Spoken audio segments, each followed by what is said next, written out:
Friends, welcome back to my YouTube channel. ഇന്നത്തെ നമ്മുടെ video എന്ന് പറഞ്ഞു കഴിഞ്ഞാൽ B1 ലെവലിലെ എക്സാം പ്രിപ്പറേഷനെ കുറിച്ചാണ്. അതായത് എങ്ങനെയാണ് നമുക്കൊരു ബ്ലോഗ് അല്ലെങ്കിൽ ലെറ്റർ, ഇമെയിൽ ഒക്കെ എഴുതുന്നത് നോക്കാം. അപ്പോൾ നമുക്ക് B1-ൽ നമുക്ക് 3 ടൈലാണ് എക്സാമിനുള്ളത്. അതുപോലെ തന്നെ അതിൻ്റെ radio metal, tips and tricks, എന്തൊക്കെയാണ് അതിൻ്റെ പാറ്റേൺ, എങ്ങനെയാണ് വരുന്നത് എന്നൊക്കെ ഞാൻ നേരത്തെ ഡീറ്റെയിൽ ആയിട്ട് തന്നെ വീഡിയോ ചെയ്തിട്ടുണ്ട്. ആ വീഡിയോ നിങ്ങൾ കാണാത്തവരാണെങ്കിൽ തീർച്ചയായിട്ടും നിങ്ങളത് കാണുക. കണ്ടിട്ട് ഇത് കാണുന്നതായിരിക്കും എപ്പോഴും ബെറ്ററാണ്. അതായത് ഇതിനകത്ത് ഞാൻ ക്വസ്റ്റ്യനും ആൻസറും എങ്ങനെയാണ് വരുന്നതെന്നും എങ്ങനെ എഴുതേണ്ടതെന്നുമാണ് ഡിസ്കസ് ചെയ്യുന്നത്. അതുകൊണ്ട് ആ ഒരു വീഡിയോ കണ്ടിട്ട് ഇത് കാണുവാണെങ്കിൽ വളരെ ഹെൽപ്ഫുള്ളായിരിക്കും. ഓക്കെ, ആ വീഡിയോയുടെ ലിങ്ക് ഞാൻ ഡിസ്ക്രിപ്ഷനിൽ കൊടുത്തേക്കാം, കാണാത്തവരെ കയറി കാണുക. അപ്പോൾ ഞാൻ ഈ വീഡിയോയിൽ എല്ലാ കാര്യങ്ങളും ഡീറ്റെയിൽ ആയിട്ട് തന്നെ പറയുന്നുണ്ട്. നിങ്ങൾ ഈ വീഡിയോ സ്കിപ്പ് ചെയ്യാതെ ഫുള്ളായിട്ട് തന്നെ കാണാൻ ശ്രമിക്കുക. നമുക്ക് വീഡിയോയിലേക്ക് പോകാം. ടൈൽ അയൻസ് ആണ്. ടൈൽ അയൻസ് എന്ന് പറഞ്ഞു കഴിഞ്ഞാൽ ഇൻഫോർമൽ ഇമെയിലാണ്. ഇൻഫോർമൽ ഇമെയിൽ എന്ന് പറഞ്ഞാൽ ഒരു ഫ്രണ്ട്ലി ലെറ്ററാണ് ആദ്യമത്തെ ടൈലായിട്ട് വരുന്നത്. അതിന് നമുക്ക് സമയം 1 മണിക്കൂറായിരിക്കും. അതായത് 3 ടൈലൂടെ എഴുതി തീർക്കാൻ 1 മണിക്കൂറാണ്. നമുക്ക് ഏതാണോ ഈസി അതനുസരിച്ച് എഴുതിയാൽ മതി. അപ്പം നമുക്കിവിടെ ക്വസ്റ്റ്യൻ നോക്കാം. Ihre Hobby ist Fotografieren und Sie nehmen an einer Fotoausstellung teil. അവിടെ ടൈൽ നെയ്മൻ എന്നുള്ള ട്രിമ്പാരൻ വെർബാണ്. അതുകൊണ്ടാണ് നെയ്മൻ എന്നുള്ള വെർബ് എഴുതിയിട്ട് ആ മലയിൽ ടൈൽ വന്നിരിക്കുന്നത്. ഓക്കെ, ടൈൽ നെയ്മൻ എന്ന് പറഞ്ഞു കഴിഞ്ഞാൽ പാർട്ടിസിപ്പേഷൻ എന്നാണ് മീനിങ് വരുന്നത്. ഫോട്ടോ ഔട്ട്സ്റ്റെല്ലിംഗ് എന്ന് പറഞ്ഞു കഴിഞ്ഞാൽ ഫോട്ടോ എക്സിബിഷൻ. ഓക്കെ, നിങ്ങളുടെ ഒരു ഹോബിയാണ് ഫോട്ടോഗ്രാഫിയർ എന്ന്, അതായത് ഫോട്ടോഗ്രാഫി എന്നുള്ളത്. നിങ്ങൾക്ക് ഒരു ഫോട്ടോ ഔട്ട്സ്റ്റെല്ലിങ്ങും ടൈൽ നെയ്മൻ ചെയ്യണം. അതായത് നിങ്ങൾക്കൊരു എക്സിബിഷൻ, ഫോട്ടോ എക്സിബിഷൻ പാർട്ടിസിപ്പേഷൻ ചെയ്യണം. Ein Freundin könnte bis jetzt nicht kommen, weil er or sie krank war. അതായത് അപ്പോൾ ആ ഫോട്ടോ ഔട്ട്സ്റ്റെല്ലിങ്ങിന് വേണ്ടി നിങ്ങളുടെ ഒരു ഫ്രണ്ടിന് ഇപ്പം അതിന് വരാനായിട്ട് സാധിക്കുകയില്ല. അതായത് അവന് അല്ലെങ്കിൽ അവൾക്ക് ഇപ്പോൾ സിക്കായതുകൊണ്ട് അവന് വരാൻ പറ്റുകയില്ല. ഇത്രയും കാര്യങ്ങളാണ് അവിടെ ഫസ്റ്റ് പാരഗ്രാഫ് പോലെ പറഞ്ഞിരിക്കുന്നത്. ഇനി അതിൻ്റെ punktuകൾ ഏതൊക്കെയാണെന്ന് നോക്കാം. ഫസ്റ്റത്തെ പോയിൻ്റാണ് ബെസ്ട്രീബൻ സി ദി ഔട്ട്സ്റ്റെല്ലിംഗ്. ബെസ്ട്രീബൻ സി ദി ഔട്ട്സ്റ്റെല്ലിംഗ് എന്ന് വെച്ചാൽ നമ്മൾ ആ ഒരു എക്സിബിഷനെ കുറിച്ച് എക്സ്പ്ലെയിൻ പറയുക. അപ്പം നമുക്കത് എന്ത് വേണമെങ്കിലും പറയാം. ഓർട്ടിനെ കുറിച്ച് പറയാം, അല്ലെങ്കിൽ തേമയെക്കുറിച്ച് പറയാം, അല്ലെങ്കിൽ ടൈൽ നെയ്മർ എന്ന് പറഞ്ഞാൽ അവിടെ അതായത് പാർട്ടിസിപ്പേറ്റ് ചെയ്ത ആളെക്കുറിച്ച്, ഇതേതിനെ കുറിച്ച് വേണമെങ്കിലും നമുക്കവിടെ എക്സ്പ്ലെയിൻ ചെയ്യാം. അത് നമ്മുടെ ഇഷ്ടത്തിന് ചെയ്യാം. അടുത്ത പോയിൻ്റാണ് ബെഗ്രുണ്ടൻ സി ഹാറ്റ് സിഷ് ദി ടൈൽനെമെ ബിഷർ ഖലോൻഡ്. അതായത് നിങ്ങൾ പാർട്ടിസിപ്പേറ്റ് ചെയ്തതിൻ്റെ കാരണം, അത് വ്യർത്ഥമായിരുന്നു എന്നതിൻ്റെ കാരണം. അടുത്തത് machen Sie einen Vorschlag für einen gemeinsamen Besuch der Ausstellung. അതായത് ഇനി ഒരു ഫോർഷ്ലാഗ് ചോദിക്കുക, നമുക്ക് ഒരുമിച്ച് ആ ഒരു എക്സിബിഷനിൽ പങ്കെടുത്താലോ അല്ലെങ്കിൽ പോയാലോ എന്നുള്ള അഭിപ്രായം അവനോട് ചോദിക്കുക. അപ്പോൾ ഇത്രയും പോയിന്റുകൾ ഉൾപ്പെടുത്തി നമുക്ക് ഒരു ലെറ്റർ ഫോം ചെയ്യാം. അപ്പോൾ എങ്ങനെയാണ് ലെറ്റർ വരുന്നതെന്ന് നോക്കാം. അപ്പോൾ ഇതുപോലെ ഇപ്പോൾ നമ്മൾ ലീബെ ആനി എന്ന് എഴുതി കഴിഞ്ഞാൽ ആ സെയിം സെക്ഷനിൽ തന്നെ, അതായത് നല്ല കറക്റ്റ് ലെവലിൽ തന്നെ ആയിരിക്കണം ബാക്കി സെൻറ്റൻസുകളും വരാനായിട്ട്. ഓക്കെ, ഇപ്പോൾ ലീബെ ആനി എന്ന് എഴുതുക, കോമ ഇടുക. അപ്പോൾ ഇതൊരു ഫ്രണ്ട്ലി ലെറ്ററാണ്. അപ്പം നമുക്ക് ചോദിക്കാം how are you, I am fine എന്നുള്ളതൊക്കെ ഫോർമാറ്റ് ചോദിക്കാം. വി കേറ്റസ് ദ്യോ, mir geht es gut, ich hoffe es ist alles in Ordnung, seit schon lange habe ich dir nicht mehr geschrieben, weil ich wegen meiner Arbeit weniger Zeit habe എന്നാണ് പറയുന്നത്. അപ്പോൾ ഇതിൻ്റെ meaning വരുന്നത്, നിനക്ക് എന്നാ ഉണ്ട് വിശേഷം, എനിക്ക് സുഖമാണ്, ഷോഫെ ഞാൻ വിശ്വസിക്കുന്നു നിനക്കെല്ലാം നീ ഓക്കെ ആയിട്ടിരിക്കുന്നു, സൈറ്റേഷൻ ലാങ് അതായത് കുറച്ച് നാളായി ഞാൻ വിചാരിക്കുന്നു നിനക്ക് എഴുതാനായിട്ട്, പക്ഷേ എൻ്റെ ആർവൈറ്റ് കാരണം എനിക്ക് കുറച്ച് സൈറ്റേ ഉണ്ടായിരുന്നുള്ളൂ, അത് കാരണം എനിക്ക് നിനക്ക് എഴുതാൻ സാധിച്ചില്ല. Ich bin gestern einer Ausstellung in Berlin gegangen. ഞാൻ ഇന്നലെ ബെർലിനുള്ള ഒരു ഔട്ട്സ്റ്റെല്ലിങ്ങിന് പോയിരുന്നു. Das war gut Ausstellung. അത് നല്ലൊരു ഔട്ട്സ്റ്റെല്ലിങ്ങനായിരുന്നു. Viele Leute hatten diese Foto-Ausstellungen teilnehmen. കുറേ ആൾക്കാർ ആ ഒരു ഫോട്ടോ ഔട്ട്സ്റ്റെല്ലിങ്ങിന് പങ്കെടുത്തിരുന്നു. Ich hatte eine teilnehmen gelohnt. എനിക്കത് നല്ല വർത്തായിരുന്നു. Da es viele verschiedene Fotokollektionen gibt. അതായത് എന്തുകൊണ്ടാണെന്ന് വെച്ചാൽ കുറേ verschiedene ഡിഫറെൻ്റ് ആയിട്ടുള്ള ഫോട്ടോ കളക്ഷൻസ് അവിടെ ഉണ്ടായിരുന്നു. Ich schlage vor, könnten wir am Wochenende die Fotoausstellungen gehen? ഞാൻ ഒരു സജഷൻ വെക്കാം, നമുക്ക് ആമൻഡേയിൽ ആ ഫോട്ടോ എക്സിബിഷന് പോയാലോ. Was denkst du daran?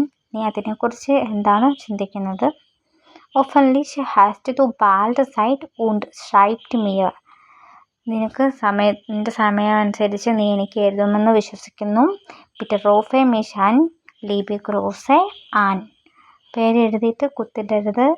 അതുപോലെ തന്നെ നിങ്ങൾ ഒരു സെൻറ്റൻസ് എഴുതുമ്പോഴും സ്പെല്ലിംഗ് മിസ്റ്റേക്ക് വരുന്നുണ്ടോയെന്ന് നോക്കിയിട്ട് വേണം എഴുതാനായിട്ട്. അടുത്തതാണ് ടൈൽ 2. ടൈൽ 2 വരുന്നത് നമുക്ക് ബ്ലോഗ് എഴുതാനാണ്. അതായത് നമുക്ക് ഒരാൾ പറഞ്ഞിരിക്കുന്ന ഒരു കമൻറ്റ് കാണും, അതിന് നമ്മൾ റിയാക്ട് ചെയ്യുക. നമ്മുടെ അഭിപ്രായം എന്താണോ അത് നമ്മളൊരു ബ്ലോഗ് പോലെ എഴുതുക. ഓക്കെ, അപ്പോൾ ഇങ്ങനെയായിരിക്കും ക്വസ്റ്റ്യൻ വരുന്നത്. അതായത് Sie haben im Fernsehen eine Diskussionssendung zum Thema Freundschaft gesehen. Im Online-Gästebuch der Sendungen finden Sie folgende Meinung. എന്നിട്ട് ഗസ്റ്റ് ബുക്കിൽ ഇത് കമൻറ്റ് വന്നിരിക്കുകയാണ്. മർഗാർത്തെ എന്നാണ് പേര് വരുന്നത്. അപ്പോൾ അയാളുടെ കമൻറ്റ് ഇവിടെ കൊടുത്തിട്ടുണ്ട്. Ich habe mich oft gefragt, ob es überhaupt wahre Freundschaften gibt. Leider haben mich meine besten Freundinnen mehrmals enttäuscht. Anfangs war ich immer traurig. Jetzt weiß ich, dass ein Leben ohne Freunde auch möglich ist. Danke, Internet. എന്നാണ് comment വന്നിരിക്കുന്നത്.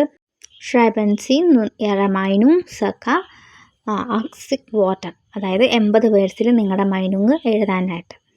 Okay, അപ്പോൾ ഇവിടെ പറയുന്നത് Freud ഇല്ലാതെ അല്ലെങ്കിൽ ഒരു ഫ്രോയിൻഷാഫ്റ്റ് ഇല്ലാതെ നമുക്ക് ഒറ്റയ്ക്ക് അലൈനായിട്ട് ജീവിക്കാൻ പറ്റും, അത് മോഗ്ലിഷാണ് എന്നാണ് ഇവിടെ ഇതിനകത്ത് കമൻറ്റ് പറഞ്ഞിരിക്കുന്നത്. അപ്പോൾ അതിനോട് നിങ്ങൾ യോജിക്കുന്നുണ്ട് എന്ന് പറഞ്ഞിട്ട് അതിൻ്റെ രീതിയിൽ മറുപടി പറയുക, ഇല്ലെങ്കിൽ ഇല്ലെന്ന് പറഞ്ഞിട്ട് മറുപടി പറയുക. ഓക്കെ, ബ്ലോഗ് നമ്മൾ എങ്ങനെയാണ് എഴുതുന്നതെന്ന് നോക്കാം. അപ്പോൾ ആദ്യം നമ്മൾ ബ്ലോഗ് എഴുതുമ്പം ഫസ്റ്റ് എന്ത് ടോപ്പിക്കാണോ അത് ഹെഡിങ് കൊടുക്കുക. ഫ്രോയിൻഷാഫ്റ്റ് എന്ന് ഞാൻ ഹെഡിങ് കൊടുത്തിട്ടുണ്ട്. എന്നിട്ട് പാരഗ്രാഫ് തിരിച്ചു വേണം എഴുതാൻ. പാരഗ്രാഫ് എന്ന് പറയുമ്പോൾ 2 ലൈൻ വിട്ട് അങ്ങനെയല്ല, ഇപ്പോൾ ഒരു സെയിം ലെവലിൽ തന്നെ സെൻറ്റൻസ് കണ്ടിന്യൂസ് ആയിട്ട് എഴുതാതെ ആ ഒരു നമ്മുടെ ഒരു ഫസ്റ്റ് ഒരു ഇൻട്രൊഡക്ഷൻ പറഞ്ഞു കഴിഞ്ഞാൽ നമ്മുടെ ആ ഒരു അഭിപ്രായം ഞാൻ യോജിക്കുന്നു എന്ന് പറയുന്ന അവിടെ തൊട്ട് ഇഷ്ടിമേ ദർസു എന്ന് തൊട്ട് അടുത്ത ലൈനിൽ സ്റ്റാർട്ട് ചെയ്യുക, ഒരു പുതിയ സെൻറ്റൻസ് ആയിട്ട് സ്റ്റാർട്ട് ചെയ്യുക. അങ്ങനെയാണ് ചെയ്യേണ്ടത്. ഓക്കെ, അപ്പോൾ നമുക്ക് എങ്ങനെ എഴുതേണ്ടതെന്ന് നോക്കാം. അപ്പോൾ ഫസ്റ്റ് ഇവിടെ ഞാൻ ഒരു റെഡ് മെറ്റൽ യൂസ് ചെയ്തേക്കുകയാണ്. Das Thema Freundschaft finde ich sehr wichtig. Ich möchte എന്നാണ്, V അല്ല C ആണ്. Ich möchte etwas zum Kommentare von Margarete schreiben, da ich mich für das Thema Freundschaft interessiere. Möchte ich meine Meinung äußern. അപ്പോൾ first തന്നെ ഞാനൊരു ഇൻട്രോയിൽ കൊടുത്തേക്കുവാണ്. ഈ തേമ എന്ന് പറഞ്ഞിട്ട് ഈ തേമ ഏത് ഫ്രോയിൻഷാഫ്റ്റ് എന്ന തേമ വളരെ വിസ്റ്റിക്കാണ്, ഇമ്പോർട്ടൻ്റ് ആയിട്ടുള്ളൊരു തേമയാണ്. ഞാൻ അതുകൊണ്ട് അതിനെക്കുറിച്ച് മാർഗാത്തെ എന്ന ആൾ കമൻറ്റ് ചെയ്ത അതിനെക്കുറിച്ച് ഞാൻ ഷാർപ്പൻ ചെയ്യാൻ ആഗ്രഹിക്കുന്നു. കാരണം എനിക്ക് ആ തേമ വളരെ ഇൻട്രസ്റ്റൻ്റ് ആണെന്ന് തോന്നി. അതുകൊണ്ട് എൻ്റെ അഭിപ്രായം പറയുന്നു എന്ന് പറയുവാണ്. ഫസ്റ്റ് അത് ഇൻട്രോ കൊടുത്തു. അത് കഴിഞ്ഞ് നെക്സ്റ്റ് ലൈൻ ഇഷ്ടിമേ നിസ്റ്റ് മൈനും ഫോൺ മാകാത്തെ സൂ. അവിടെ സൂ വന്നതിൻ്റെ കാരണം സ്റ്റിമൻ എന്നാണ്. അപ്പോൾ സൂ എന്നുള്ളത് ട്രംപാര ആയതുകൊണ്ട് സൂ ആമൻ്റെ പോകും. സബ്ജക്റ്റിനെ നോക്കി സ്റ്റിമ്മൻ എന്നുള്ളത് സ്റ്റിമ്മേ എന്ന്, ഇഷ് എന്നുള്ളതിനെ നോക്കി സ്റ്റിമ്മേ എന്ന് കോഞ്ചുഗേറ്റ് ആകുന്നു. മാർഗാത്തെ എന്ന മൈനുങ്ങിനോട്, അതായത് അയാൾ പറഞ്ഞ മൈനുങ്ങിനോട് ഞാൻ യോജിക്കുന്നില്ല എന്നാണ് മീനിങ് വരുന്നത്. അടുത്ത സെൻറ്റൻസ് വരുന്നത് Sie meint, dass ein Leben ohne Freunde auch möglich ist. East എന്നോട് വരുന്നുണ്ട്. അതായത് അയാൾ പറയുന്നത് എന്താണ്, നമുക്ക് ലൈഫിൽ ഫ്രണ്ട് ഇല്ലാതെയും ഫ്രണ്ട്സ് ഇല്ലാതെയും ലൈഫ് മോഗ്ലിഷാണ്, പോസിബിളാണ് എന്നാണ് പറയുന്നത്. ഇവിടെ വന്നിട്ട് ഈസ്റ്റ് വന്നു കഴിഞ്ഞ് ഫുൾ സ്റ്റോപ്പ് ഇട്ട് അവിടെ നിർത്തുവാണ്. അവിടെ ഒരു മിസ്റ്റേക്ക് വന്നതാണ്. ഫ്രോയിൻഷാഫ്റ്റ് ഈസ് സോ വിസ്റ്റിക് ഉൻസറൻ ലേബൻ. നമ്മുടെ ലൈഫിൽ വളരെ ഇമ്പോർട്ടൻ്റ് ആയിട്ടുള്ള ഒരു പാർട്ടാണ് ഫ്രോയിൻഡ് അല്ലെങ്കിൽ ഫ്രണ്ട്ഷിപ്പ് എന്ന് പറയുന്നത്.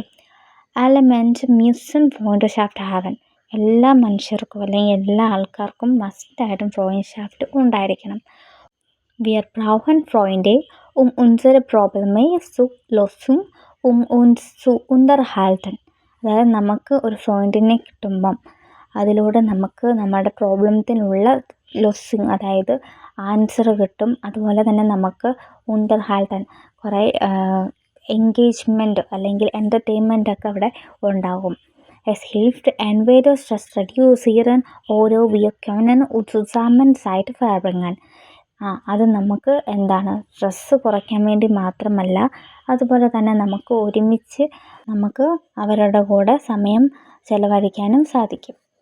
Meiner Meinung nach sollten man eine Freundin haben, das sehr glücklich und Energie kommt. എൻ്റെ ഒരു അഭിപ്രായത്തിൽ മനുഷ്യർക്ക് ഫ്രോയിൻഡൻ വേണം. അത് നമുക്ക് വളരെയധികം സന്തോഷവും അതുപോലെ എനർജിയും ഒക്കെ നൽകുന്നുണ്ട് എന്നാണ്, അല്ലെങ്കിൽ റിസീവ് തരുന്നുണ്ട് എന്നാണ് ഞാൻ പറയുന്നത്. അപ്പം നമുക്ക് നമ്മുടെ അഭിപ്രായത്തിനനുസരിച്ച് കാര്യങ്ങൾ എഴുതാൻ പറ്റും. നല്ല രീതിയിൽ നല്ല സ്ട്രോങ് സെൻറ്റൻസുകളൊക്കെ എഴുതുകയാണെങ്കിൽ എപ്പോഴും നല്ലതായിരിക്കും. ഓക്കെ, അപ്പോൾ ഇങ്ങനെയാണ് നമ്മൾ എഴുതേണ്ടത്. ഫസ്റ്റ് നമ്മൾ ഒരു ഹൈലൈറ്റും വെക്കുക. അത് കഴിഞ്ഞ് നമ്മുടെ അഭിപ്രായം പറഞ്ഞ് തുടങ്ങിക്കഴിഞ്ഞാൽ നമ്മൾ സാധാ പോലെ തന്നെ എഴുതി കഴിഞ്ഞിട്ട് ഏറ്റവും അവസാനം ഒരു മൈനും കൂടെ പറയുക. അങ്ങനെ കൺക്ലൂഡ് ചെയ്താൽ മതി. മൂന്നാമത്തെ ടൈല് വരുന്നത് ഫോർമൽ ഇമെയിലാണ്. ഫോർമൽ എന്ന് പറഞ്ഞാൽ നമ്മുടെ ഒരു ബോസ് അല്ലെങ്കിൽ ടീച്ചർ, അതായത് നമ്മൾ ഒഫീഷ്യലായിട്ട് എഴുതുന്നതാണ്. ക്വസ്റ്റ്യൻ നമുക്ക് നോക്കാം. In der normalerweise täglich bis 16 Uhr im Büro. Diesen Monat möchten Sie aber eine Stunde früher gehen. അതായത് നിങ്ങൾ സാധാരണ ഡെയിലി നിങ്ങൾ അതായത് 4 മണി വരെ നിങ്ങൾ ബ്യൂറോയിൽ വർക്ക് ചെയ്യുന്നതാണ്. ഈ വരുന്ന മൊണ്ടാഗ് മുതൽ മൺഡേ മുതൽ നിങ്ങൾ 1 മണിക്കൂർ മുമ്പേ പോകാനായിട്ട് ആഗ്രഹിക്കുന്നു എന്ന് നമ്മളൊരു ക്വസ്റ്റ്യൻ തന്നിട്ടുണ്ട്. punktaയിട്ട് തന്നിരിക്കുന്നത് schreiben Sie an Ihren Chef Herrn Martin. നിങ്ങൾ നിങ്ങളുടെ ബോസിന് എഴുതുക. ബോസിൻ്റെ പേര് ഇവിടെ മെൻഷൻ ചെയ്തിട്ടുണ്ട്, ഹെറൻ മാർട്ടിൻ. അപ്പം അവർക്ക് വേണം എഴുതാനായിട്ട്. രണ്ടാമത്തെ point, beschreiben Sie Ihr Problem und bitte Sie hoffentlich erlauben. അതായത് നിങ്ങൾ എക്സ്പ്ലെയിൻ ചെയ്യുക, നിങ്ങളുടെ പ്രോബ്ലം എന്താണെന്ന് എക്സ്പ്ലെയിൻ ചെയ്യുക. അതുപോലെ നിങ്ങൾ പൊളൈറ്റായിട്ട് തന്നെ സാറിനോട് അതിൻ്റെ പെർമിഷൻ ചോദിക്കുക. അപ്പോൾ ഇങ്ങനെയാണ് ക്വസ്റ്റ്യൻ വരുന്നത്. ഈ 3 പോയിന്റും ഉൾപ്പെടുത്തി വേണം നമ്മൾ എഴുതാനായിട്ട്. ഓക്കെ, അപ്പോൾ നമുക്ക് ലെറ്റർ എഴുതാം. അപ്പോൾ ഇതിവിടെ ആർക്കാണ് എഴുതേണ്ടതെന്നുള്ള പേര് മെൻഷൻ ചെയ്തിരിക്കുന്നതുകൊണ്ട് നമുക്കറിയാം. സർഖേറ്റർ എന്നാണ് വെക്കേണ്ടത്. സർഖേറ്റർ ഹെറൻ മാർട്ടിൻ എന്ന് പറഞ്ഞ് ഗുഡൻ ടാഗ് എഴുതുമ്പോൾ ഓർക്കുക, അതിൽ നിന്ന് സ്റ്റാർട്ട് ചെയ്യുമ്പം സ്മോൾ ലെറ്ററിൽ വേണം എഴുതാനായിട്ട്. Guten Tag, mein Name ist Annie John. Ich bin normalerweise täglich bis 16 Uhr Zeit im Büro. Bedauerlicherweise ist meine Mutter krank. അതായത് എൻ്റെ പേര് ആനി ജോൺ എന്നാണ്. ഞാൻ സാധാരണ എല്ലാ ദിവസവും ഒരു 4 മണിയൊക്കെ ആകുമ്പോൾ 4 മണി വരെയും ബ്യൂറോയിൽ തന്നെ വർക്ക് ചെയ്യാറാണുള്ളത്. പക്ഷേ bedauerlicherweise ist meine Mutter krank. Mutter wird am Montag operiert. അങ്ങനെ മതിയെ. dem Tag എന്നുള്ളത് am Montag എന്നാക്കാം. ഓക്കെ, അങ്ങനെ ആക്കുമ്പം അൺഫോർച്ചുനേറ്റ്ലി എൻ്റെ അമ്മയ്ക്ക് സിക്കാണ്. അമ്മയ്ക്കാണെങ്കിൽ വരുന്ന മൊണ്ടാഗിൽ ഓപ്പറേഷനാണ്. könnten Sie mir bitte am Montag eine Stunde früher gehen. അതായത് ഞാൻ വരുന്ന മൺഡേയിൽ 1 മണിക്കൂർ നേരത്തെ പൊക്കോട്ടെ എന്നാണ് ചോദിക്കുന്നത്. നമുക്കിത് 2 രീതിയിൽ ചോദിക്കാം. bedauerlicherweise എന്നുള്ള അൺഫോർച്ചുനേറ്റ്ലി പറയുന്നിടത്ത് അല്ലെങ്കിൽ ലൈഡർ പറയുന്നിടത്ത് ആ സെൻറ്റൻസ് അത് മാറ്റിയിട്ട് അതിന് പകരം നമുക്ക് könnten Sie mir bitte am Montag eine Stunde früher gehen ആ സെൻറ്റൻസ് ആക്കിയിട്ട് ബാക്കി സെൻറ്റൻസ് അതേപടി പറയുന്നതായിരിക്കും. അങ്ങനെയും അതും നല്ലതാണ്. 2 രീതിയിലും പറയാൻ പറ്റും.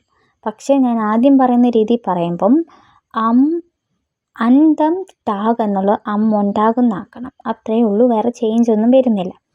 Okay. Vielen Dank im Voraus für Ihre Antwort. Mit freundlichen Grüßen, Annie John.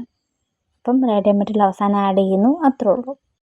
അപ്പം ഈ ഫോർമലായിട്ടുള്ള ലെറ്ററും ഇത്തരം കാര്യങ്ങളുള്ള എഴുതാനായിട്ട് എല്ലാവർക്കും കൂടുതലും ഫോർമൽ ലെറ്ററാണ് ഈസി, അതായത് അധികം ടൈം എടുക്കാത്തത്. അപ്പോൾ ഇന്നത്തെ വീഡിയോ ഇത്രേ ഉള്ളൂ. ഈ വീഡിയോ നിങ്ങൾക്ക് വളരെ യൂസ്ഫുൾ ആയെന്ന് വിചാരിക്കുന്നു. അപ്പം നിങ്ങളുടെ അഭിപ്രായങ്ങൾ കമൻറ്റ് ചെയ്യുക. Cheers.